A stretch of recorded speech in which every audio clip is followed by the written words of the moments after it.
ओम शांति। तो आज विशेष विषय के ऊपर हमारे ललित भाई जी क्लास कराएंगे।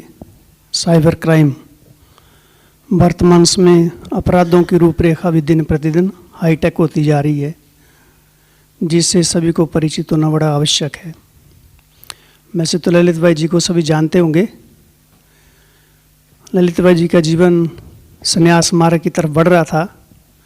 1993 में आप ज्ञान में आए।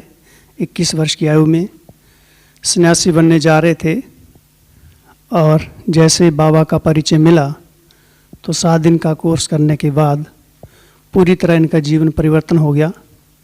और 1993 में ज्ञान में चलने के बाद 97 में संपूर्ण रूप से समर्पित हो गए,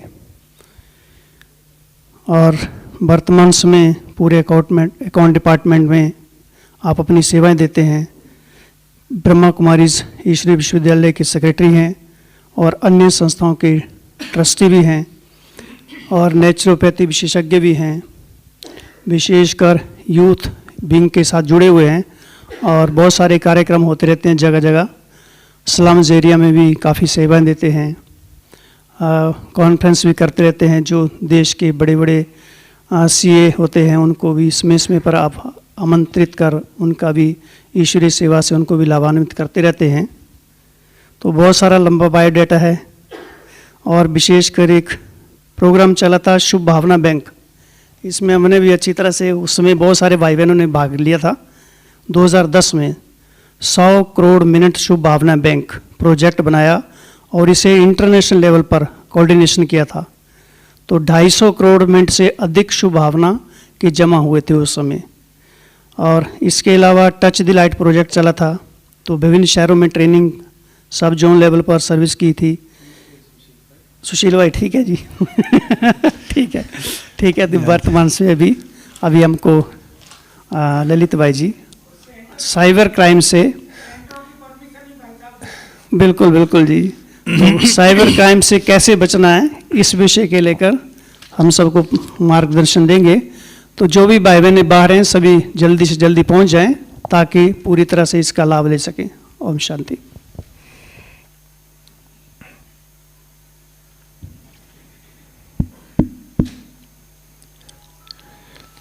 ओम शांति।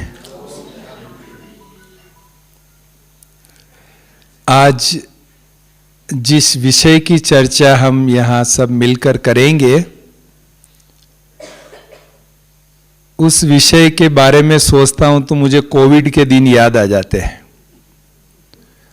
जैसे कोविड में क्या सोचते थे कि हमें नहीं हो जाए, मतलब हर एक हो सकता है, हर एक को कोविड हो सकता था, या लगभग हर एक के घर में किसी एकाध को तो कोविड जरूर हुआ ही होगा। उस समय ये पोजीशन थी। वो सिचुएशन आज ये धोखाधड़ी, साइबर क्राइम, फ्रॉड, इसके बारे में हो गई है कि हर एक घर में एकाध कॉल तो ऐसा आया ही होगा कि जिसमें धोखाधड़ी वाला मामला हो। बच गए तो किस्मत, नहीं बचे तो बैंक अकाउंट खाली भी हुए। ऐसे भी हमारे पास सैकड़ों एग्जाम्पल है, डायरेक्ट वाले सैकड़ों एग्जाम्पल, कि जहां पर बैंक अकाउंट खाली भी हुए। और इतने नवीन तरीके से ये धोखाधड़ी करते हैं। अभी कोविड में तो चलो एक वैक्सीन बन गई थी कि भाई हो गया है तो ये वैक्सीन ले लो, या पहले से ले लो, या हो गया है तो ये दवाएं हैं ले लो तो ठीक हो जाएगा। अब यहाँ हम आज आपको 10 चीजें बताएंगे कि भाई इन धोखाधड़ियों का ध्यान रखो आप। कल 11वीं चीज आ जाएगी। आज हम 50 बताएंगे, कल 51वीं चीज नहीं आ जाएगी। मतलब इतने शातिर दिमाग वाले, क्रिएटिव माइंड वाले हैं जो हम उसकी कुछ दवा निकाले उसके पहले वो कुछ नया विधि निकाल लेते हैं। यहां भी मैं समझता हूं बैठे होंगे जिनके पास इस प्रकार के कॉल आए होंगे, और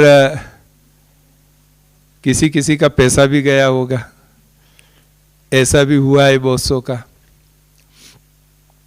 अभी जैसे अपना अहमदाबाद में खुशराजी भवन बना हुआ है जो सीनियर सिटीजन्स के लिए बना है, वहाँ एक भाई सेवा में है, तो उसके पिताजी का फ़ोन आया मुझे दिन में 2 बजे के करीब। कहा ललित भाई उसको पुलिस ने पकड़ लिया है। मैंने कहा क्यों पकड़ लिया? कि पता नहीं, पुलिस कह रहे हैं कि ये 3-4 लड़के साथ में थे, कुछ छेड़खानी किया है तो पुलिस ने पकड़ लिया है और अब पुलिस उस पर FIR कर रही है और वो बहुत रो रहा है। मैंने कहा आपको कैसे पता रो रहा है? बोले उस पुलिस ने फ़ोन पर सुना है रोने की आवाज़ कि वो रो रहा है। कहा अच्छा, कि मेरा पुलिस का फ़ोन चालू है, ये तो मैं दूसरे एम्प्लॉय के फ़ोन से आपको कर रहा हूँ, क्योंकि उन्होंने बोल दिया है कि फ़ोन कट नहीं करना है, नहीं तो इधर FIR करके अंदर डाल देंगे। तो वो कहा है कि भाई अगर 50,000 रुपया देंगे तो हम FIR नहीं करेंगे और इसको छोड़ देंगे। तो अभी मैं भावताव कर रहा हूँ, वो 20,000 तक वो आए हैं। तो मैंने कहा देने से पहले मैं आपसे बात कर लूँ। मैंने कहा मुझे तो खुशराजी से किसी का फ़ोन नहीं आया कि ऐसी कोई बात हुई है। बोले नहीं, वो अभी अभी हुआ है, वो अभी भी पुलिस में वो रो रहा है, वहीं पकड़ा हुआ है उसको। कहा आप फ़ोन चालू रखो। मैंने खुशराजी फ़ोन किया, बहन जी को कहा बहन जी वो कहाँ है भाई? तो कि वो तो भोजन करके रूम में गया है। मैंने कहा ज़रा बुलाओ उसको। तो उसको बुलाया, मैंने कहा फ़ोन पे बात कराओ। फ़ोन पे बात की, मैंने स्पीकर फ़ोन चालू रखा सामने सामने। कहाँ भाई कैसे हो? बस ठीक है, मैं भोजन करके विश्राम पे जा रहा हूँ। उसके पिताजी को बोला सुन लिया, ये खुशराजी में ही है, देख लीजिए आप। कि देखो मेरे को तो ये रोने की आवाज़ सुन। मैंने कहा अभी रोने तो किसी का भी रोने का आवाज़ सुनाई देवे, तो आपका बच्चा ही रो रहा है ऐसा तो नहीं है, लेकिन इतना घबरा देते हैं, डर पैदा कर देते हैं कि भाई अपना बच्चा दूर सिटी में है। वो हमारे एक ब्रह्मा कुमार भाई को फ़ोन आया कि आपके बच्चे को हमने गिरफ्तार किया। तो वो हंसने लगा कि भाई अच्छा ठीक है, गिरफ्तार किया है तो आपके पास रखो उसको। तो ऐसे ऐसे मतलब ये केसेस होते हैं कि जिसमें वो डरा देते हैं। अभी हमारे एक सेंटर पर फ़ोन आया कि शाम को 6 से 7 बिजली बंद रहेगी। ये 4 बजे फ़ोन आया कि शाम को 6 से 7 बिजली बंद रहेगी, मेंटेनेंस का काम चल रहा है। एकदम बहन जी घबरा गए। कहा नहीं भाई साहब, हमारा तो बहुत बड़ा पब्लिक प्रोग्राम है, हमने टेंट पर इतने लाख खर्च किए, डेकोरेशन, वो माइक साउंड वालों को इतना दिया। मेरे को हिसाब नहीं बताएगी वो, उसको सब हिसाब बता दिया फ़ोन पर कि इतना उसको दिया, इतना हॉल वाले को दिया, इतना दिया, हमारा पब्लिक प्रोग्राम है। नहीं भाई साहब लाइट बंद नहीं करो। नहीं नहीं, हमारा तो मेंटेनेंस का दिन है ना, इसलिए मेंटेनेंस होगा तो लाइट बंद रहेगी। अब देखो घबराते हैं ना तो बुद्धि में निर्णय शक्ति कम हो जाती है। अब रात को कोई मेंटेनेंस कार्य पब्लिक थोड़ी होता है, मेंटेनेंस कार्य तो दिन में होता है। लेकिन अब घबरा गए तो वो सोचने की शक्ति, अरे मेरे प्रोग्राम का क्या होगा, बस वही एक बुद्धि में रहा। और वो इतना जल्दी जल्दी बोलते हैं कि नहीं अभी बंद रहे। भाई साहब कैसे भी करो, शिव बाबा का प्रोग्राम है, ये है वो है, आप कैसे भी करो। अच्छा ठीक है, हमारे साहब से बात करो। तो बड़े साहब को लाइन ट्रांसफ़र किया। फिर उसने वही कहानी शुरू की, तो कि आप जो हैं ऑनलाइन, अगर आपको ठीक है, अगर आपका प्रोग्राम है तो हम भी जानते हैं ब्रह्मा कुमारीज को, चलो हम आपको मदद करेंगे। ऐसा करते हैं कि आप एक ऑनलाइन मुझे कंप्लेंट बुक कर दो, ये लिंक है, इस पे जाके आप ऑनलाइन कंप्लेंट बुक करो। अब जैसे ही लिंक पे क्लिक किया और अकाउंट खाली।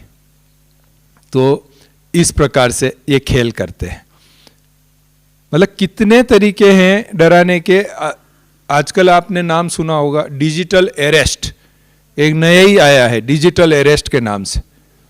डिजिटल अरेस्ट में क्या करते हैं, फोन किया कि आपका आपका नाम ये है, हाँ ये नाम है, एड्रेस ये है, हाँ एड्रेस ये, फोन नंबर ये, हाँ फोन नंबर। मतलब आपको कंफर्म हो जाता है कि हाँ मेरे बारे में ही बात हो रही है, कोई अनजान नहीं है पर मेरे को जानते हैं और मेरे बारे में ही बात कर रहे हैं। इतना कंफर्म करने के बाद आपके यहाँ से एक पार्सल आया है, मलेशिया जा रहा है वो पार्सल। वो पार्सल हमने चेक किया है, क्योंकि हमको शंका गई है, हम ईडी ऑफिस से बोल रहे हैं और हमको शंका गई है, हम चेक किया है तो उसमें से कुछ 15-20 सिम कार्ड निकले हैं और ये ड्रग्स निकली है। 2-4 ड्रग्स का नाम भी सुना देते हैं कि उसकी पुड़िया निकली है। तो आप पर तो अभी ये केस बन रहा है और इसमें तो जमानत भी नहीं मिलती है, इसमें तो आपको अंदर ही डालना है।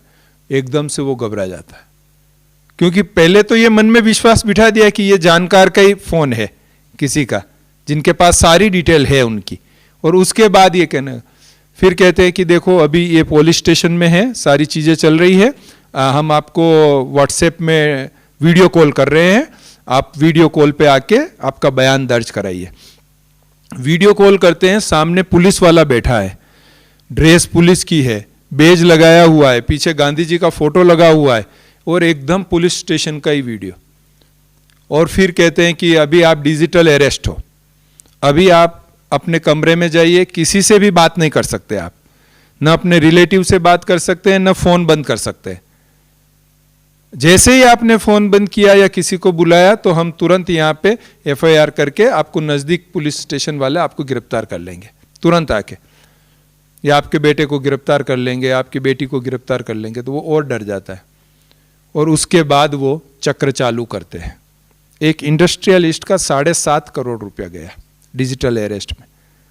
एक दिल्ली की महिला, पढ़ी लिखी, बहुत होशियार, 83 लाख रुपीज उसका गया डिजिटल अरेस्ट में। ऐसे तो लाखों रुपया गया है और पढ़े लिखों का गया है जो डिजिटल अरेस्ट होके गया है। तो ये डराने का नया तरीका। और ये अधिकतर कॉल जो आते हैं डराने वाले, वो +92 नंबर से आते हैं, जिनका STD कोड +92 होता है। इंडिया का क्या है STD कोड? +91 है, और ये 92 से आता है। 92 पाकिस्तान का है। तो आप ये नहीं समझना कि कोई पाकिस्तान से बैठ के कॉल कर रहा है, सब इंडिया से ही कॉल हो रहा है। वॉइस ओवर होता है, IP VoIP, उसके द्वारा वो कॉल करते हैं। और अधिकतर कॉल कहाँ से होते हैं? खेतों में से होते हैं। ये Rajasthan, Haryana, UP border, Mewat area, वहाँ के खेतों में, ताकि किस पुलिस वाले भी कंफ्यूज हो कि किसके एरिया में ये केस आ रहा है। वो आपस में झगड़े कि नहीं ये हमारा केस नहीं, ये तुम्हारा केस है, ये हमारा केस नहीं, तुम्हारा केस। खेतों में बैठ के जाके ये कॉल करते हैं और पूरा गांव लगा हुआ है। जैसे आपके हॉस्पिटल में ये हड्डियों का डॉक्टर है, ये आंखों का डॉक्टर है, ये हार्ट का डॉक्टर है, ये इसका डॉक्टर है, ऐसे ये साइबर क्राइम में पूरा गांव है। राजस्थान पुलिस ने रेड डाली थी। क्यों रेड डाली? जब ये लोकसभा चुनाव थे तो मुख्यमंत्री जी सब जगह गए थे प्रचार प्रसार करने, अलग अलग स्टेट में। तो सभी मुख्यमंत्री जी को, राजस्थान के मुख्यमंत्री जी को, सभी ने यही कहा, चाहे वहां के पॉलिटिशियन थे, चाहे अपोजिशन वाले थे, चाहे पुलिस थे, कि सर आपके वहां थोड़ा आप चेक कराओ। वो मेवात एरिया से 85% फ्रॉड वहां से हो रहे थे। 85% फ्रॉड, कि इतने फ्रॉड वहां से हो रहे हैं कि प्लीज आप कुछ चेक कराओ। वहां जहां गए, पश्चिम बंगाल में गए तो वहां, महाराष्ट्र में गए तो वहां, कर्नाटक में गए तो सब उसको यही सुना। उन्होंने आते ही टीम बनाया, आते ही टीम बनाई, टीम बनाते ही रेड डाली। उसका वीडियो भी आया, पूरा नेशनल चैनल्स में उसके वीडियो चले।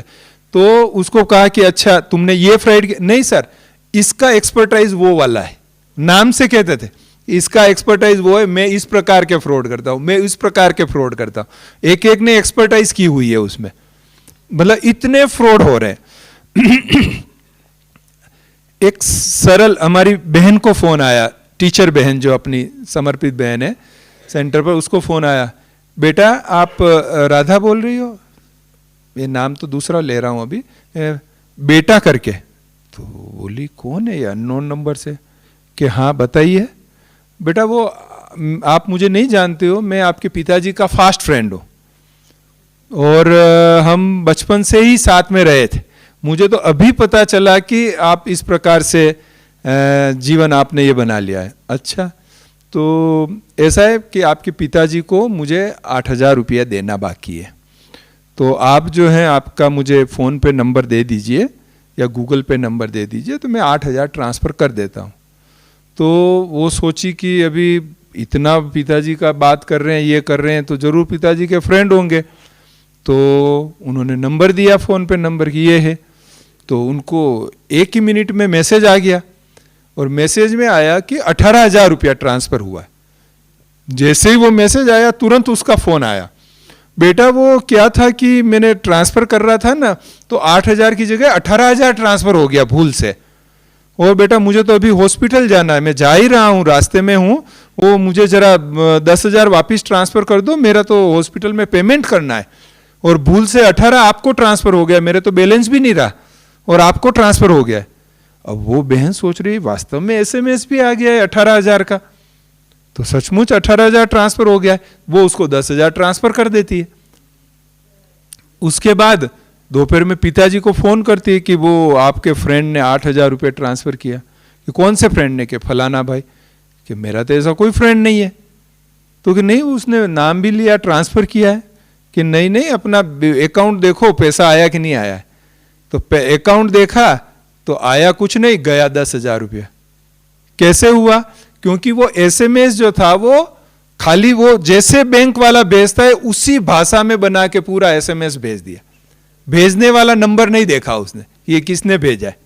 बाकी SMS देख लिया कि हाँ वो का वो जैसे बैंक का आता है वैसा ही SMS आ गया, 10,000 उसके खाते से चला गया।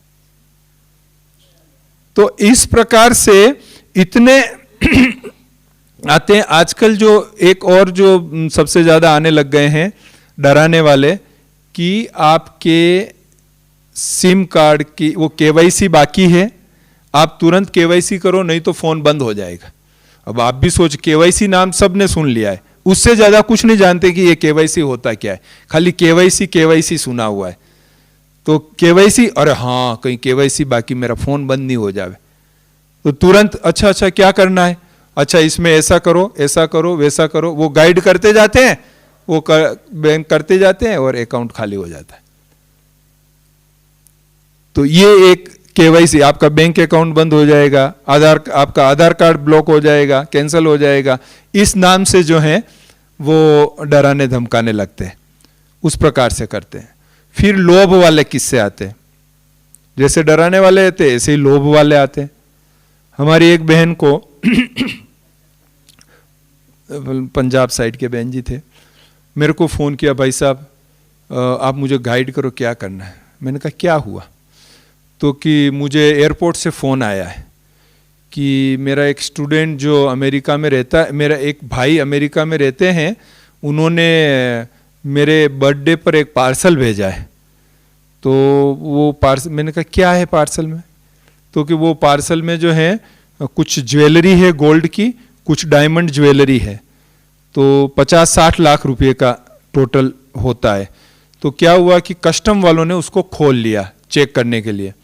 अब खोल लिया तो उन्होंने ज्वेलरी देख ली है, तो वो कह रहे हैं कि इस पर कस्टम ड्यूटी भरनी पड़ेगी और केस बनेगा कि आप ऐसे कैसे लेके आ गए। तो अभी भाई साहब मैं क्या करूं? मैंने कहा आपका कौन स्टूडेंट रहता है वहाँ? तो नहीं, कि मैंने अभी उस 4 लाख रुपए तो उनको ट्रांसफ़र कर दिया है, लेकिन वो अभी और मांग रहे हैं, तो मैं क्या करूं? मैंने कहा आपका कौन सा स्टूडेंट रहता है अमेरिका में? कि नहीं स्टूडेंट तो नहीं रहता है कोई, पर वो कह रहे थे कि आपकी बर्थडे पर किसी ने भेजा है। मैंने कहा मतलब आपको ये भी नहीं पता है कि किसने भेजा है? कि नहीं हाँ वो बर्थडे पर भेजा, तो मैंने सोचा बर्थडे पर भेजा होगा। उन्होंने वो ज्वेलरी का फ़ोटो भी भेजा मुझे। मैंने कहा ज्वेलरी का फ़ोटो तो कोई भी भेज सकता है आपको। मैंने कहा जो कॉल आया है वहाँ पे आप फ़ोन करके देखो कि वो पुलिस वाले का है कि क्या है, या मुझे नंबर दो कि वेरीफाई करें। तो अभी कॉल बंद आ रहा है, कॉल भी बंद आ रहा है। मतलब वो उस चक्कर में ले लिया कि आपका ये आया हुआ है 60 लाख का ज्वेलरी, छुड़ाना है तो आप इतना दे दो, नहीं तो ये आपका केस भी बन जाएगा और सब ज्वेलरी चला जाएगा। वो लोभ में आ गए, दे दिया। हमारे 500 से ज्यादा सेंटर पर एक गिरोह फोन कर रहा है पिछले 6 महीने से। 500 से ज्यादा सेंटर पर अब तक हो चुका है फोन।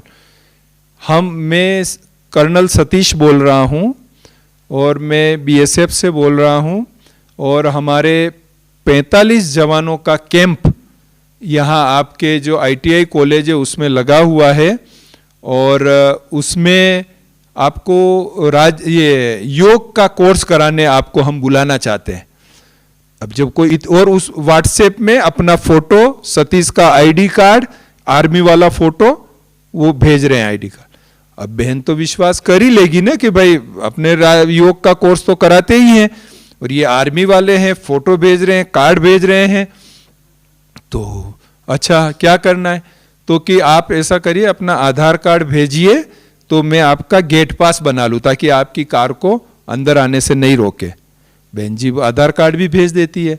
उसके बाद बोलते देखो आप आएंगे तो हम तो आपको ऐसे तो नहीं भेजेंगे, हम आपको सहयोग तो रकम तो जरूर देंगे, हम धन का सहयोग देंगे, तो आप अपना फ़ोन पे या गूगल पे दीजिए तो हम उसमें एक टोकन रकम ट्रांसफ़र करके चेक कर लेंगे, फिर आप आएंगे तब बाकी का ट्रांसफ़र करेंगे। तो बहन कहती है कि मेरे पास तो गूगल पे, फ़ोन पे हमारी संस्था में यूज नहीं होता है, इसलिए नहीं है। तो अच्छा ठीक है, नहीं है, आप ऐसा करिए आपके कोई क्लास में आने वाले भाई बहन को उनका गूगल पे, फ़ोन पे दे दीजिए तो हम उसमें ट्रांसफ़र कर लेते हैं, तो चेक कर लेते हैं। अब बहन जी किसी भाई को बोलती है कि भैया ये एक फ़ोन आया है, आप अपना गूगल पे नंबर दो, वो पैसा ट्रांसफ़र कर रहा है। अब वो भाई क्या सोचेगा कि बहन जी ने बोला है, बहन जी ने बोला है मतलब बहन जी का परिचित है आर्मी वाला और कैंप कर रहा है। तो वो जैसा वो व्यक्ति बोलता जाता है वो स्टूडेंट उसी प्रकार से उसमें करता जाता है और उसमें उसका पैसा खाली हो जाता है। 40,000 रुपया गया है एक लेटेस्ट में एक जगह से।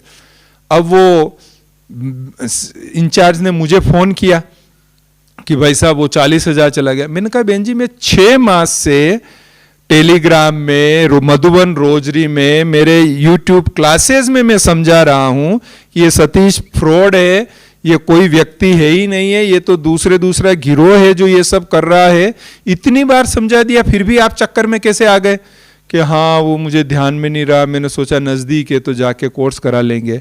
मैंने कहा ठीक है अभी जाओ आप और पुलिस में कंप्लेंट करो कि नहीं वो माता के अकाउंट से गया। माता कह रही मैं तो पुलिस में नहीं जाऊंगी, मैंने तो आपके कहने से कहा आप 40,000 मुझे दो, मैं पुलिस में नहीं जाऊंगी।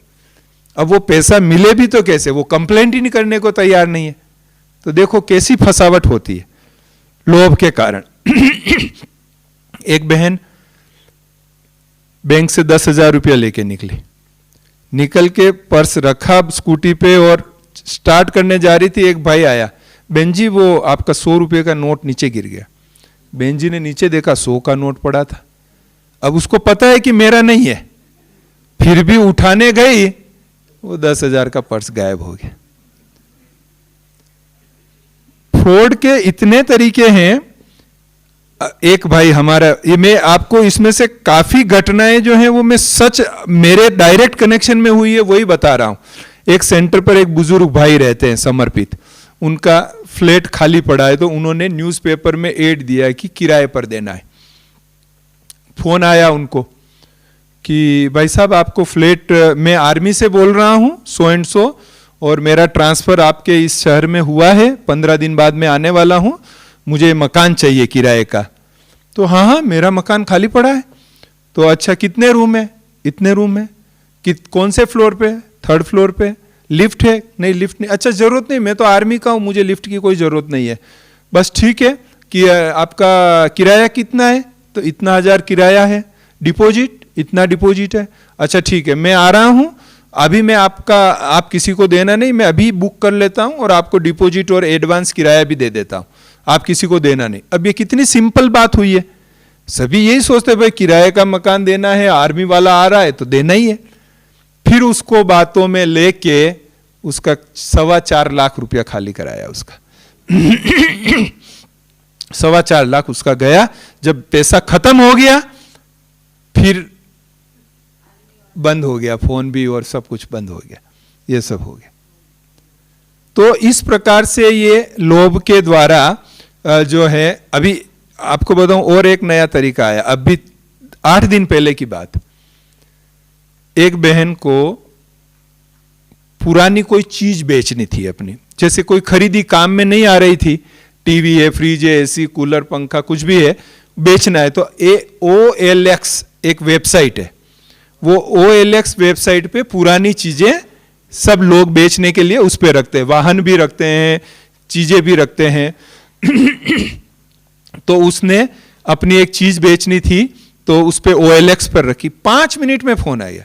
जैसे ही OLX पर रखी और 5 ही मिनट में फोन आ गया कि आपको ये चीज बेचनी है। तो हाँ बेचनी है, तो ठीक है, आप मैंने फोटो देख लिया, आप उसका एक बार वीडियो बता दो मुझे। वो बहन उसको वीडियो बता रही है चारों तरफ से। हाँ ठीक है, मुझे पसंद है, कितना रुपया? इतना रुपया। कोई भाव था नहीं, इतना रुपया। अच्छा ठीक है, दीजिए आप अपना फोन पे नंबर दीजिए, मैं ट्रांसफर करता हूं। ट्रांसफर किया तो कि भाई मैं पहले 100 रुपया ट्रांसफर करके चेक करता हूं। तो 100 ट्रांसफर किया तो उस बहन का ही पैसा कट गया। बोले ये तो मेरा पैसा कट गया। अच्छा, भूल से आपने ये बटन दबाया। ऐसा नहीं, ऐसा करो, मैं दूसरी लिंक भेजता हूं। ऐसे करके 36,000 रुपया उससे खाली करा लिया, पुरानी चीज बेचने के चक्कर में। तो दूसरा, व्हाट्सएप में कई बहनों भाइयों के साथ ये जो फ्रॉड हुआ है, उसमें व्हाट्सएप वीडियो कॉल करते हैं। अननोन नंबर से वीडियो कॉल आता है, ध्यान नहीं रहता है और उठा लेते हैं अचानक से। वो उठाने वाला बटन दब जाता है, ग्रीन वाला, तो वीडियो रिकॉर्डिंग शुरू हो जाती है। अब जिस भी पोजीशन में हो, वीडियो रिकॉर्डिंग शुरू हो गई। 2 सेकंड, 5 सेकंड, 10 सेकंड, 20 सेकंड का वीडियो, जब तक बंद करो तब तक 2-5 सेकंड तो हो ही जाता है, 10 सेकंड वो वीडियो रिकॉर्डिंग कर लेते। फिर उसको वो थोड़ा AI के द्वारा आगे पीछे करते हैं, अश्लील फोटो लगा देते हैं उसमें, पूरा वीडियो अश्लील बना देते और फिर ब्लैकमेल चालू कर देते कि आप ये करो, नहीं तो ये हो जाएगा, नहीं तो हम वायरल कर देंगे, ये कर देंगे। हमारी एक समर्पित बहन जी को भी किया था उसने इसी प्रकार से। 6 लाख रुपए मांगे कि 6 लाख दो, नहीं तो ये करेंगे। आखिर वो बहुत परेशान हो गए। फिर मुझे उनके सब जोन इंचार्ज के द्वारा मुझे फ़ोन किया कि ललित भाई ऐसी बात है, और उस बहन को बहुत पढ़ी लिखी बहन, तो अब उसको ये परेशान कर रहे हैं और कह रहे हैं कि आपके हेड ऑफिस में भेज देंगे, सोशल मीडिया में डाल देंगे, ये कर देंगे। मैंने कहा उसको बोलो कि तू डाल दे, और उसको बोलो हम पुलिस में जा रहे हैं। और उसने दोस्ती कैसे की कि मैं फॉरेन में रहता हूँ, इंग्लिश में बोल के, और मुझे कोर्स करना है, आप मेडिटेशन सीखना है, आप मेडिटेशन सिखाओ। तो बहन ने फोन पर उसको ऑनलाइन मेडिटेशन सिखाया। ऐसे करके उसने जो है पहचान बनाई मेडिटेशन के द्वारा, और अचानक एक दिन वीडियो कॉल चालू कर दिया और वो फोटो ले लिया। आखिर हमने पुलिस में सामने से ही कंप्लेंट करा ली, वो बात वहीं पूरी हो गई। लेकिन कई लोग उसी चक्कर में जो है वो पैसा दे देते हैं, तो वो भी कई कुछ होता है। उसके बाद गूगल हेल्पलाइन, ये फ्रॉड का बहुत बड़ा तरीका बन गया है। जैसे आपके पास वॉशिंग मशीन पड़ी है, अभी वॉशिंग मशीन खराब हो गई, चल नहीं रही है, आप क्या करेंगे? कंपनी वाले को फोन करेंगे। कंपनी का नंबर नहीं है, ऊपर लिखा है ये सोनी ब्रांड की है। अच्छा चलो भाई, गूगल किया Sony washing machine helpline, Google में डाला। आजकल सब चीज गूगल में डालते हैं। हमारी जो बहनें माताएं नहीं होती है, वो भी बोलकर भी डालने लग गई आजकल। वो बोलने का वो बटन, स्पीकर बटन दबा के उसमें पूछ लेती है। तो हेल्पलाइन नंबर आ गया, तुरंत फोन किया। ठीक है, आप ऐसा करिए, ऑनलाइन कंप्लेंट बुक कर दीजिए, ये मैं लिंक भेज रहा हूं, इसके द्वारा आप ऑनलाइन कंप्लेंट बुक करो, ये करो, और इतना आप ये करके अकाउंट खाली। गूगल पर जो हेल्पलाइन नंबर्स आते हैं 90% फ्रॉड है। 90% फ्रॉड नंबर आते हैं गूगल पर, हेल्पलाइन नंबर। और लोग, आप खुश हैं, पैसे वाले हैं, तभी आपको लूटते हैं, ऐसा नहीं है। आप बहुत दुखी हैं तब भी आपको लूटते हैं। एक बहन अकेली रहती थी सिटी में, उसका पिताजी और वो रहते थे हॉस्पिटल में, पिताजी को एडमिट किया था, डेथ हो गई। अकेली बेचारी, परिवार वाले कोई नहीं। अंतिम संस्कार, बड़ी बड़ी सिटी में आपको पता हो, अंतिम संस्कार के लिए एजेंसियां होती है आजकल। हर काम के लिए जैसे एजेंसी होती है ना, तो अंतिम संस्कार के लिए भी एजेंसी होती है। आप केवल उनको फोन कर दो, एड्रेस दे दो, तो वो शमशान बुकिंग कर लेंगे, एम्बुलेंस की व्यवस्था कर लेंगे, लकड़ी की व्यवस्था कर लेंगे, पंडित की व्यवस्था कर लेंगे। वो विधि विधान जो करना है वो सारा पैकेज देते हैं कि इतने हजार में ये सारा पैकेज है, तो उस प्रकार से सारा कर लेंगे। तो वो बहन ने तुरंत वो गूगल किया कि भाई अंतिम संस्कार वाली एजेंसी, नंबर आया, फोन किया कि रोते रोते मैं हॉस्पिटल में मेरे पिताजी ने ऐसे शरीर छोड़ दिया, ये हो गया, मेरे को ये कर। हाँ, आप क्यों बहन चिंता करती हो? ठीक है, पिताजी चले गए हैं, दुख तो होता है, लेकिन हम आपको पूरी मदद करेंगे। आपको जो चाहिए वो सब कुछ हम करके देंगे। पंडित भी सवेरे 8 बजे आपके यहाँ आ जाएगा, और एम्बुलेंस भी आ जाएगी, ये भी हो जाएगा, शववाहिनी आ जाएगी, और शमशान का भी बुकिंग। आप बिल्कुल निश्चिंत रहो अभी। आप बस, आप तो खाली जिनको फ़ोन करना है कर दो, और बुकिंग के लिए आप ये ट्रांसफ़र कर लो। उससे 25-30 हज़ार ट्रांसफ़र करवा लिए, न तो कोई सवेरे आया न कुछ आया, फ़ोन बंद। मतलब ऐसी स्थिति में भी धोखाधड़ी से लोग छोड़ते नहीं हैं, कर लेते हैं। फिर हम दया भी बहुत करते हैं, दयालु तो हमारा स्वभाव है। एक हस्बैंड वाइफ एक होटल पर चाय पी रहे थे, बैठे थे बाहर, वो चाय बिस्किट खा रहे थे। एक युगल और छोटा बच्चा गोद में लिए हुए, पुराने कपड़े और बाल बिखरे हुए, और गुजरे। साहब, बच्चा सवेरे से भूखा है, 2 बिस्किट दे दो, बहुत भूखा है बच्चा। भाई बेचारे दया आ गई, बच्चा भूखा है और शक्ल भी ऐसी दिख रही थी, इनके पास कुछ है नहीं है, तो 2 बिस्किट दे दिए। 2 बिस्किट खिला के, भगवान आपका बहुत भला करे, हम तो गांव से आ रहे थे शहर में, सारा सामान चोरी हो गया, मोबाइल भी चोरी हो गया, अब हम क्या करें? हमको पिताजी को फ़ोन करना है कि हमारा ये हो गया है, फिर भी अभी क्या करें? आप बड़ी मेहरबानी होगी, आप मुझे 1 मिनट के लिए फ़ोन दो, तो मैं पिताजी को खाली समाचार दे दूं कि ऐसा हुआ है, तो पिताजी कुछ व्यवस्था करेंगे। अब दया आ रही थी उनको भी कि भाई ऐसा हालत है, तो फ़ोन दिया, उसने बात किया, पिताजी हाँ हम ट्रेन में आ रहे थे, सारा चोरी हो गया, मोबाइल भी चोरी हो गया, ये तो बड़े दयालु भाई साहब हैं जो इन्होंने भगवान जैसे इन्होंने फ़ोन से बात करवा दी। हाँ, नहीं 11:30 बजे, 11:30 बजे हम पहुँचे थे, और उतरे और चोरी हो गया सब। अच्छा, फिर फ़ोन दिया, भाई साहब धन्यवाद आपका, बहुत बहुत भला हो, करके गए। 2 मिनट बाद उसको मैसेज आने शुरू हो गए, 30,000 कट गया, 50,000 बैलेंस कम, 60,000 बैलेंस। उसने सोचा अरे मैंने तो अभी चाय पी रहा हूँ, मैंने तो कुछ किया ही नहीं, फिर ये पैसे कैसे कट रहे हैं मेरे मोबाइल में, अकाउंट में से? फटाफट उसने मैसेज देखा, एसएमएस देखा, तो एसएमएस में एक ओटीपी आया हुआ था 1130। ओटीपी नंबर था 1130। उसने फोन पर क्या बोला, 11:30 बजे हमारा वो कट गया। वो 11:30 बजे में ओटीपी दे दिया उसने। वो फोन हैक और पैसा खाली, बैंक अकाउंट खाली। ऐसे कितने ही किस्से हैं कि जिसमें चोरियां, ये धोखाधड़ी हो रही है। पर अब हम करें क्या? कुछ तो करना पड़ेगा, सावधान रहना पड़ेगा। वो क्या? क्योंकि ये तो मैं आपको 50 और सुना दूं, कल 51वीं और नहीं आ जाएगी, तो उसको तो कोई अंत ही नहीं है कि कितने वायरस बन रहे हैं, ये उसका कोई अंत नहीं है। अभी हमको वैक्सीन ही जो है कोई अंत नहीं। वो क्या करते हैं, हमारा हमको मजबूर करके हमारे बैंक अकाउंट से पैसा ले लेते हैं, हमारे बैंक अकाउंट का कंट्रोल उनके हाथ में लेके वो डायरेक्ट पैसा निकाल लेते हैं। हमारे डेबिट कार्ड, क्रेडिट कार्ड के नंबर और सीवीवी नंबर जानकर उसमें से वो पैसा निकाल लेते हैं। हमारे एटीएम कार्ड का नंबर लेके उसमें से पैसा निकाल लेते हैं। मतलब ये कई तरीके हैं जिसके द्वारा ये होता है। अब हम बचे कैसे इससे, वो मेन चीज है। ये हमको याद रखना है कि बचे कैसे, क्योंकि तरीके कई है जो हम याद नहीं रख सकते, लेकिन बचे कैसे वो याद रखेंगे तो हम सचमुच में बच सकते हैं। और इसमें बाबा की शिक्षाएं बहुत काम करती है। भगवान ने जो हमें कुछ ऐसी बेसिक बातें बताई है, उन बेसिक बातों को हम अगर पकड़ के रखेंगे तो ये धोखाधड़ी से बचने की पूरी पूरी संभावना है। क्या है? पहली बात है, लोभ में नहीं आना है। लोभ एक विकार है और लोभ में नहीं आना है। कौन सा लोभ? आपको लॉटरी लग गई है, आपका फ्री गिफ्ट आया है, आपका पार्सल आया है, आपको हम फ्री में दे रहे हैं, कंसेशन में दे रहे हैं, ये लोभ की बातें आएगी, बहुत लोभ की बातें आएगी।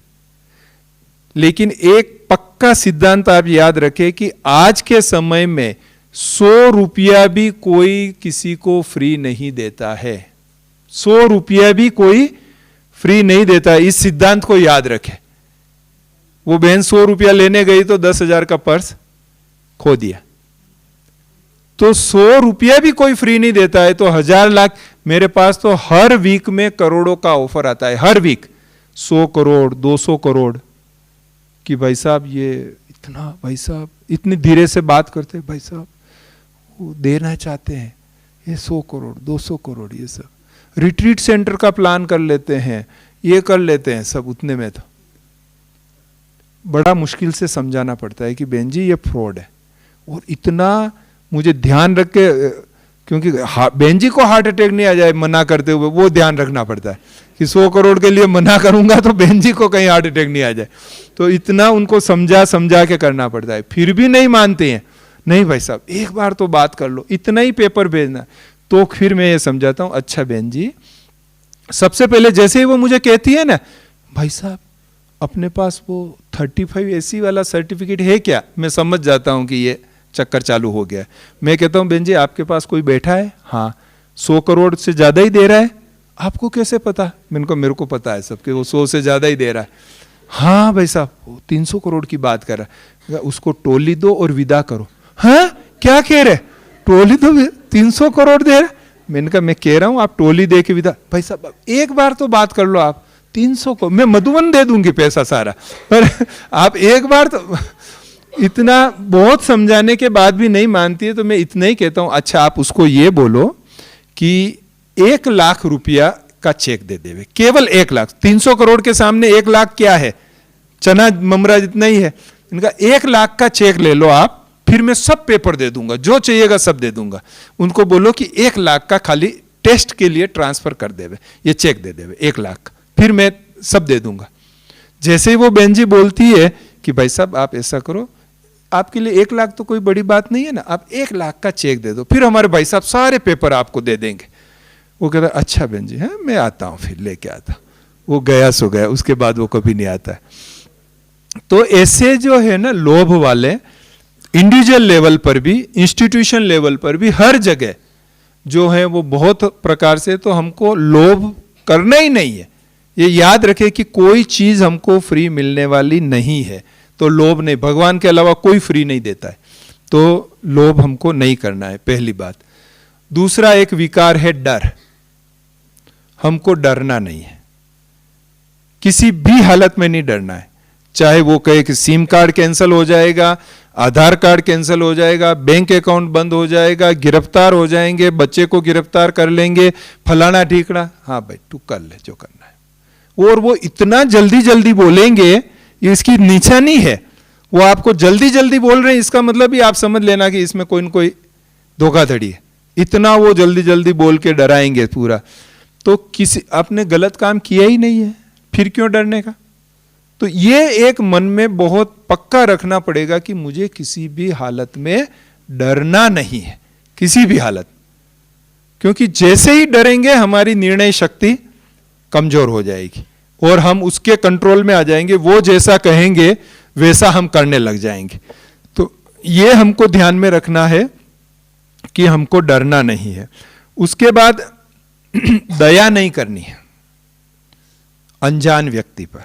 जैसे उस व्यक्ति ने दया की तो उसके अकाउंट से चला गया, तो करुणा और रहम जो है वो बाबा दूसरे सेंस में कहता है, लेकिन इस प्रकार की दया हमको नहीं करनी है अनजान व्यक्ति पर।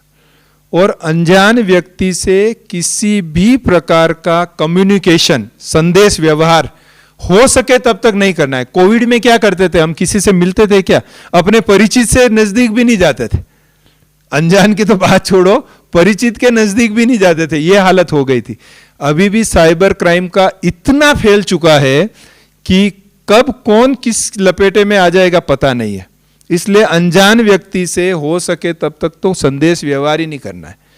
मेरे मोबाइल में वो सेटिंग है कि कोई भी फोन करेगा, वो अगर मेरे मोबाइल में सेव नहीं है वो नंबर, तो वो ब्लॉक हो जाएगा ऑटोमेटिक, रिंग भी नहीं बजेगी, वो ब्लॉक ही आएगा, नंबर आता ही नहीं है। फिर मैं ट्रू कॉलर में जाऊंगा, आराम से जब मुझे टाइम मिलेगा मैं देखूंगा ये किसका है, क्या है, किसी सेंटर का नाम से है, क्या है, उसके बाद मैं सामने से फ़ोन करूंगा। स्पैम होगा तो छोड़ दूंगा।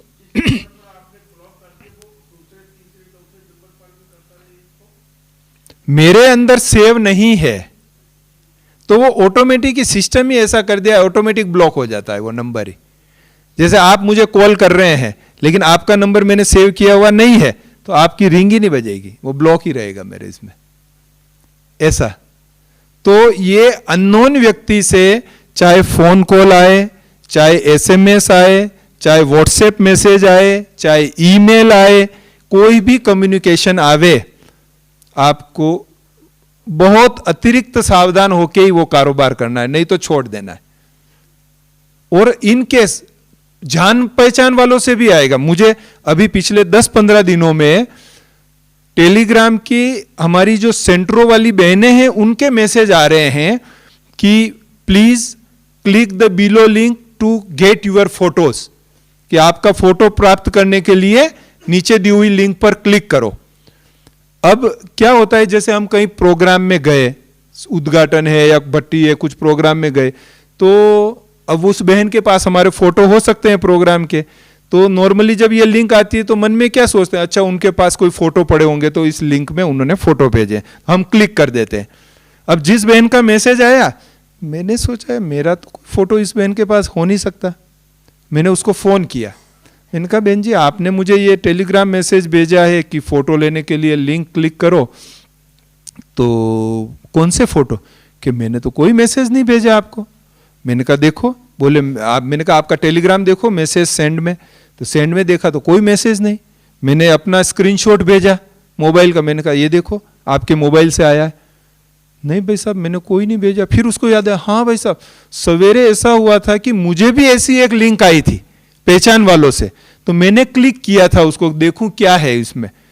तो अब जैसे ही उसने लिंक क्लिक किया, वो उसने उसका फोन हैक कर लिया और उसके फोन में जितनों के नंबर सेव हैं सबको वो मैसेज भेज रहा है और उसके वहां डिलीट कर रहा है। तो मिलने वाले के यहां मैसेज दिख रहा है, उसके फोन में डिलीट है, कुछ नहीं दिख रहा है और फोन हैक करता जा रहा है। तो हमने बहनों को बकायदा लेटर लिख के सब बहनों को गाइड किया कि ऐसी कोई भी लिंक आवे आप उसको प्लीज नहीं करना।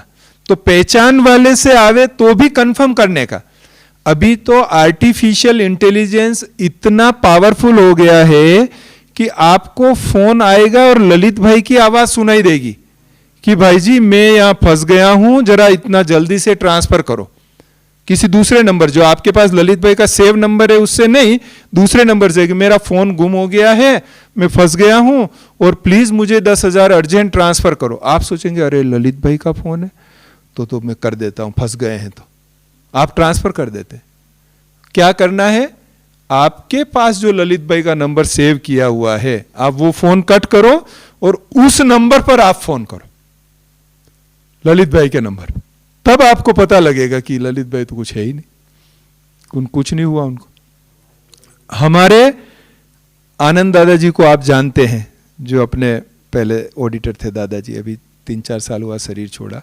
उनको उनके एक परिचित डॉक्टर है बॉम्बे में, वो दादा यहाँ मधुबन में थे और उनको वो डॉक्टर का ईमेल आया, डॉक्टर के ईमेल आईडी से ही, क्योंकि वो उनका ऑडिट करते थे तो उनका ईमेल आईडी तो उनके पास था ही सेव किया हुआ।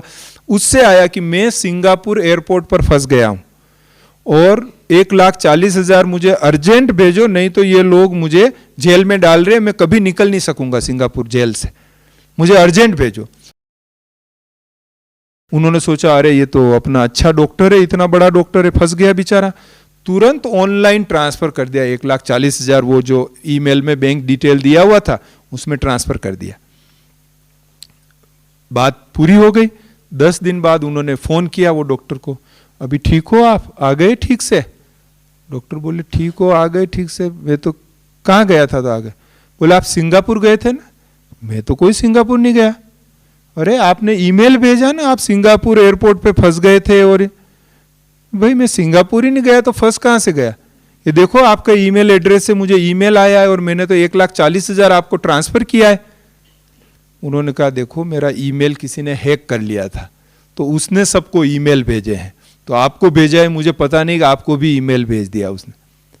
तो मतलब परिचित से भी ऐसी कोई बात हो तो अपने सोर्स से उसको कंफर्म करने का, मतलब और ये हकीकत है, और नहीं करोगे तो कभी न कभी फंस जाओगे। इतना फ्रॉड का जाल बिछ चुका है कि कब फंस जाएंगे वो पता ही नहीं है। तो इन सब चीजों को हमको ध्यान देना पड़ेगा।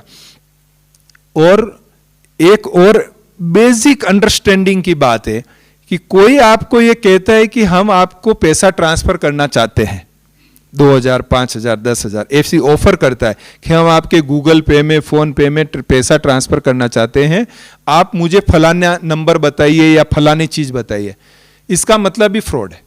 जिसको पैसा ट्रांसफर करना है उसको कोई चीज देने की जरूरत ही नहीं है, उसको किसी चीज की जरूरत ही नहीं है, ना ओटीपी चाहिए उसको, ना पिन चाहिए, ना कुछ चाहिए। वो मांग रहे हैं, इसका मतलब भी फ्रॉड है, क्योंकि पैसा ट्रांसफर करने के लिए कुछ भी नहीं चाहिए। नंबर तो आपका है ही है उसके पास, तब तो उसने मैसेज दिया या फोन किया है, बस उसी पे पैसा ट्रांसफर हो जाता है। तो ये आप ध्यान में रखें कि कोई आपसे डिटेल मांग रहा है, इसका मतलब दाल में कुछ काला है, तो वो आपको नहीं देना है। और अपना फोन किसी को नहीं देना है यूज करने को। ये एक बहुत इंपॉर्टेंट बात है कि अपना फोन किसी को यूज करने नहीं देना है। अगर आपने किसी को भी फोन यूज करने को दिया, वो एक छोटा सा अंदर मालवेयर डाल देगा या कुछ अंदर सॉफ्टवेयर डाल देगा, तो आपका फोन का मिरर इमेज उसके पास हो जाएगा। आप जिसको मैसेज करेंगे उसको दिखाई देगा, आप जिसको फोन करेंगे उसको सुनाई देगा, आप जो रिकॉर्डिंग करेंगे उसको वहां सब सुनाई देगा। इसलिए अपना फोन किसी को भी यूज करने के लिए नहीं देना चाहिए। दूसरा, अपना सेविंग अकाउंट में कम बैलेंस रखना चाहिए, एफडी खाते, एफडी बना देनी चाहिए, क्योंकि ये जो फ्रॉड में पैसा जाता है ना, ये सेविंग अकाउंट से जाता है। एफडी बनी हुई होगी तो पैसा जाने की संभावना कम रहेगी। जब तक कि आप बैंक में जाके एफडी तुड़वा के ये नहीं करेंगे, तब तक वो पैसा नहीं जाएगा। लेकिन सेविंग में से तुरंत ही चला जाएगा। तो सेविंग में ज्यादा पैसा नहीं रखें, एफडी बना लें, एफडी का ये पैसा करें। और किसी भी प्रकार से संदेह हो तो अपना कोई जानकार व्यक्ति है जो इस मामले में आप समझते हैं कि भाई हाँ उसको अच्छी जानकारी है, तो उससे बात करें। हर किसी से आप बात करेंगे तो और आपको मिसगाइड कर देंगे, तो और आप जो है वो फंस जाएंगे। और ये गूगल में कभी भी हेल्पलाइन नंबर ढूंढे नहीं, ये याद रखें। गूगल में कोई भी हेल्पलाइन नंबर वगैरह वगैरह ढूंढ के काम नहीं करे। अभी तो कितनी वेबसाइट है जो सस्ती चीजें बेच रही है, वो सस्ती चीजें बेचने के चक्कर में बहुत सा पैसा लूट लेती है। आपकी बैंक डिटेल, ऑनलाइन सारी डिटेल उसमें ले लेती है और फिर वो फ्रॉड कर लेती है आपके साथ। तो वो सस्ती चीजें जो बहुत अच्छी वेबसाइट, अमेजोन है, फ्लिपकार्ट है, स्नैपडील है, ऐसी जो बहुत वेल नोन है, उसी पर जाकर ये खरीदी करनी है ऑनलाइन। बाकियों पर नहीं करें, नहीं तो धोखाधड़ी होने की पूरी संभावना रहती है। और अपने बैंक अकाउंट का मोबाइल नंबर आप चेक करते रहें। आपके बैंक अकाउंट में मोबाइल नंबर सेव किया हुआ होता है, कोई भी नंबर आप रजिस्टर करते हैं। फ्रॉड वाले उस बैंक, इवन बैंक के एम्प्लॉइज ही वो नंबर चेंज कर देते हैं और आपको मैसेज भी नहीं आने बंद हो जाएंगे। आप सोचेंगे चलो कोई बात नहीं, मैसेज आ रहे हैं तो, लेकिन वो बैंक अकाउंट खाली कर देगा, क्योंकि ओटीपी उसके मैसेज पर जाने लग जाएगा। तो अगर बैंक अकाउंट के मैसेज आने बंद हो गए हो तो तुरंत बैंक में संपर्क करें कि मुझे मैसेज क्यों बंद हो गए, कहीं कुछ गड़बड़ तो नहीं है। और अपने बैंक अकाउंट में महीने 2 महीने में एक छोटा मोटा ट्रांजैक्शन अवश्य करें। कुछ जमा करे या निकाले तो एसएमएस आ रहे हैं कि नहीं आपको पता चले, नहीं तो वो भी कोई खाली कर लेगा, पता नहीं चलेगा। आजकल एक और नया प्रॉब्लम हो गया, आजकल सिम कार्ड किसी को लेना होता है तो बहुत से लोग वो लारी लेके या ऐसा गल्ला लेके बैठते हैं, फ्री सिम कार्ड देते हैं, फ्री सिम कार्ड ले लो। आप सोचते हैं फ्री सिम कार्ड ले लो, एयरटेल, जियो, किसी का भी फ्री सिम कार्ड ले लेते हैं। वो सिम कार्ड में पहले से वो सेटिंग करके रखते हैं, जैसे ही आपके मोबाइल में वो सिम कार्ड डाला वो हैक कर लेते हैं फोन को, तो फ्री के चक्कर में आपका सब चला जाता है। और अगर आपका पुराना मोबाइल है, आप किसी को बेचो नहीं, याद रखो आप। और नहीं तो लोग क्या करेंगे, 1,000 रुपये की भी वैल्यू नहीं होगी मोबाइल की, वो आपको 5,000 देने को तैयार हो जाएंगे, 2,000 देने को तैयार हो जाएंगे। आप सोचेंगे अरे अच्छा पैसा आ रहा है, बेच दो। वो आपका डेटा उसमें से रिकवर यूज करके फ्रॉड करेगा। अगर आपको बेचना भी है या डिस्ट्रॉय भी करना है तो पहले फैक्ट्री सेटअप करके, एक बार नहीं लगभग 6-7 बार फैक्ट्री सेटअप करो आप, तो उसका डेटा जो है वो क्लीन होगा। उसके बाद भी अगर कोई पहचान वाला है डेटा क्लीन करने वाला तो उससे डेटा क्लीन करवाओ, उसके बाद ही अपना मोबाइल किसी को आप बेचो, नहीं तो मोबाइल नहीं बेचो, नहीं तो वो भी बहुत बड़ा नुकसान कर देगा। मतलब बहुत चीजें हैं ऐसी। और व्हाट्सएप में जो मैंने बताया कि वीडियो कॉल करके करते, तो व्हाट्सएप में सेटिंग में ऐसा है जिसमें आप अननोन नंबर से वीडियो कॉल बंद कर सकते हो, कि कोई भी अननोन नंबर वाला आपको वीडियो कॉल नहीं कर सकता है। तो आप चाहे तो वो सेटिंग ऑन कर लेवे ताकि कोई अननोन नंबर आपको वीडियो कॉल नहीं करे। तो ये तो हो गया कि सावधानी रखेंगे तो बच जाएंगे, लेकिन सावधानी रखने के बाद भी धोखाधड़ी रखी और फिर भी धोखाधड़ी हो गई। अब क्या करें? एक बहन का मुझे फोन आया रात को 10:30 पौने 11 बजे, भाई साहब बड़ा नुकसान हो गया। इनका क्या हुआ? तो कि नुकसान, पैसा चला गया। कितना गया? 17.5 लाख गया। अच्छा, कैसे गया? तो कि वो टेलीग्राम में एक मैसेज आया था कि आप ये ग्रुप ज्वाइन करो और आप हमारी यूट्यूब, फेसबुक, इंस्टाग्राम की पोस्ट लाइक करो तो आपको इतना पैसा मिलेगा। तो उसने सोचा ये तो सरल है, लाइक ही करना है, खाली बटन ही दबाना है और कुछ नहीं करना है। तो लाइक किया उसने 100 पोस्ट, तो 5,000 रुपया आ गया उसके खाते में। तो खुश हो गई कि अरे 5,000 आ गया। फिर उसने कहा कि आप इसमें अगर इस स्कीम में जाएंगे तो आपको ज़्यादा पैसा आएगा। ऐसे ऐसे उसको वो पैसा भेजता गया। फिर आगे कहा कि अगर आपको ज़्यादा पैसा लेना है तो आप हमारे प्रीमियम मेंबर बन जाओ, हमारे ग्रुप में प्रीमियम मेंबर की इतनी डिपॉजिट है, आप बन जाएंगे तो आपको फिर इस रेट से पैसा आएगा। तो उसने डिपॉजिट दिया अपने पास से और प्रीमियम मेंबर बन गई और फिर पैसा लेने लगी। फिर उसने कहा आपको, और उसको समझ में आ गया कि इस बहन को पैसे की जरूरत है। फिर पैसे की जरूरत किसको नहीं होती, जितना है उतना तो हमेशा ही कम पड़ता है। तो फिर उसने कहा कि आप क्रिप्टो करेंसी कर लो तो आपको बहुत पैसा मिलेगा। अब क्रिप्टो करेंसी एक पूरा अलग ही सब्जेक्ट है, वो कभी आपको बताएंगे। तो क्रिप्टो करेंसी के चक्कर में आके उसने वो काम शुरू कर दिया, वो ग्रुप ज्वाइन कर लिया। तो 17,60,000 रुपया गया उसका। फिर उसने कहा अगर आपको ये पैसा वापस लेना है तो आप 18 लाख की डिपॉजिट हमारे पास रखो इस स्कीम में, तो हम आपको ये 17,60,000 भी आपको वापस मिल जाएगा और वो 18 भी वापस मिल जाएगा, लेकिन आपको पहले वो मेंबर बनना पड़ेगा। अब उसके पास पैसा था नहीं और उसको समझ में आ गई कि ये कुछ न कुछ गड़बड़ है। तो मुझे 10:30 पौने 11 फ़ोन किया। मैंने कहा बहन ऐसे कि मेरे भाई के भी पैसे थे, मेरे भी थे, सब खाली कर दिया मैंने कहा आप लास्ट कब हुआ? तो कि अभी 3 घंटे पहले ही 4 लाख ट्रांसफ़र किए। तो हमने कहा सबसे पहले अगर फ्रॉड होता है तो 1930 1930 ये हेल्पलाइन नंबर है उसका, साइबर क्राइम का, तुरंत उनको फोन करने का 1930 पर। तो वो ऑनलाइन आपकी जो भी फ्रॉड होगा तो वो लेंगे। कई बार तो वो बिजी आता है, फिर भी सरकार की ओर से वो नंबर दिया हुआ है 1930, उस पर करने का। दूसरा, एक साइबर क्राइम का पोर्टल है, उस पे ऑनलाइन जाके जो है वो बुक करना पड़ता है। मैं अवतार भाई जी को, सुशील भाई जी को ये भेज दूंगा, तो उसमें वो लिंक दी हुई है। तो उस पर जाकर ऑनलाइन में बुक करने का, अपनी कंप्लेंट जो है रजिस्टर करने की। और ये जितना जल्दी हो सके उतना करें, क्योंकि 24 घंटा निकल गया उसके बाद मिलने की संभावना ऑलमोस्ट खत्म हो जाती है। 24 घंटे के अंदर भी करो तो 2-3% मिलने की संभावना होती है। वो आप लक्की नंबर आपका आएगा कि नहीं 2-3% में, वो किस्मत जाने, लेकिन 2-3% ही कोई संभावना होती है कि वो बहन को मैंने रात को 2 बजे तक फ़ोन पर गाइड करके ये सारे वो करवाए, ऑनलाइन कंप्लेंट बुक करवाई। फिर एक national payment corporation of India NPCI, अगर फोन पे, गूगल पे, ऐसे यूपीआई से अगर पैसा जाता है तो फिर इसमें आप एनपीसीआई में आप रजिस्टर करेंगे तो वो पैसा देने की बहुत पॉसिबिलिटी रहती है कि वो पैसा वापस दिलाएगा। अब वो बहन को जब किया ना तो सब जगह कंप्लेंट बुक करा ली।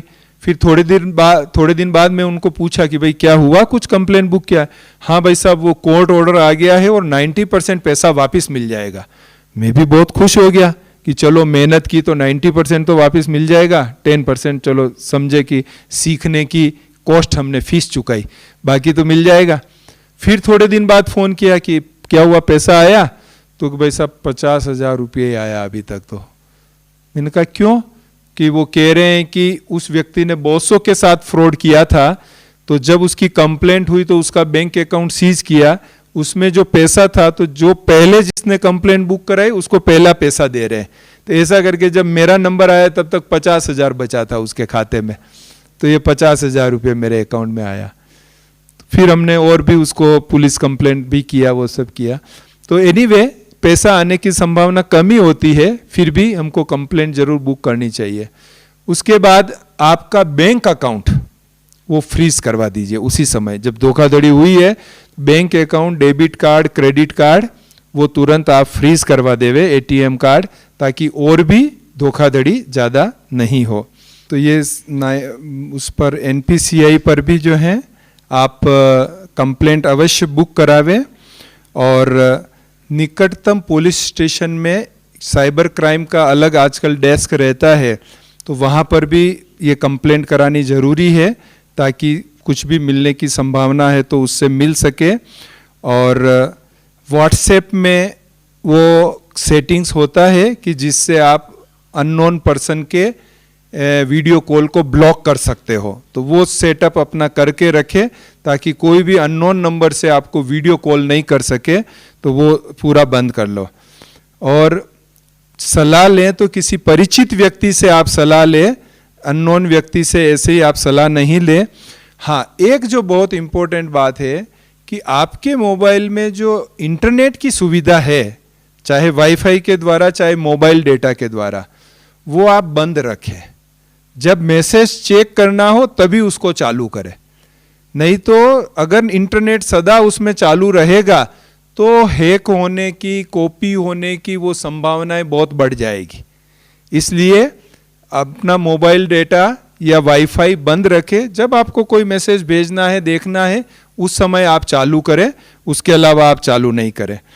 तो मेरी तो बहुत शुभ भावना, शुभकामना है कि आप सभी सदा इस धोखाधड़ी से बचे रहें, सदा सेफ रहें। किसी का कोई प्रश्न है तो आप पूछ सकते हैं। हाँ जी।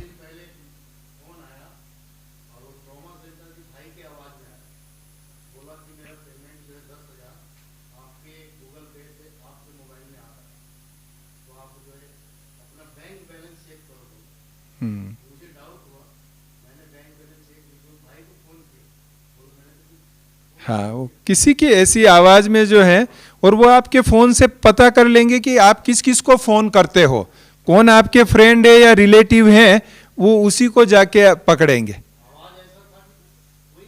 वही भाई बोल रहे हैं। हाँ जी, वो फोन नहीं लेना है। ये सस्पेक्टेड स्पैम 1 दिसंबर से कंपलसरी हो गया है। भारत, जब ये इतनी शिकायतें बढ़ गई तो भारत सरकार ने सभी टेलीकॉम कंपनीज को कंपलसरी कर दिया है कि आप जितने भी ये सस्पेक्टेड स्कैम वाले जो होते हैं, स्पैम वाले फोन होते हैं, आप अब सबको बताएंगे, और नहीं है तो अपना सर्विस बंद कर दो, आप फोन ही बंद कर दो। अभी मेहनत करके वो सब नंबर निकाल रही हैं, और जो जो नंबर स्पैम वाले लगते हैं वो बताते हैं। तो ऐसे सस्पेक्टेड स्पैम वाले का नंबर आपको उठाना ही नहीं है, सीधा ब्लॉक ही कर देना है। ये सुविधा अभी 1 दिसंबर से ही शुरू हुई है जी। आपको बताया, अगर हम इंटरनेट पर हैं तो हमारी डिटेल समझो आप दुनिया के पास है, सारी चीजें। उसके अलावा आप अपना आधार कार्ड भी देते हो, बैंक अकाउंट खुलाने के लिए देते हो, सिम कार्ड करने के लिए देते हो, आपका हर डेटा बिक्री होता है, हर डेटा बिक्री होता है। 5,000 10,000 रुपये में 2-5 लाख रुपये डेटा, 2-5 लाख डेटा मिल जाता है, और उसी डेटा के आधार पर वो काम। तो ये थोड़ा रहता है यहां पर। खाली बैंक नहीं, कहीं से भी जाती है वो information. Thank you very much. अवतार भाई जी ने खास याद किया तो सबसे मिलने का सौभाग्य मिल गया, बहुत बहुत थैंक्स। फिर भी इस बारे में किसी को कभी कुछ पूछना हो, जानना हो, या ऐसी कोई बात हो रही हो और आपको कुछ क्लेरिफिकेशन लेना हो तो आप मुझे कर सकते हैं, लेकिन ब्लॉक हो जाएगा आपका, अननोन से आएगा, इसलिए आपको पहले मैसेज करना पड़ेगा मुझे मेरे नंबर पर, बाकी फ़ोन नहीं कर सकेंगे। फिर भी लिख लीजिए नंबर 88 49 4848 43।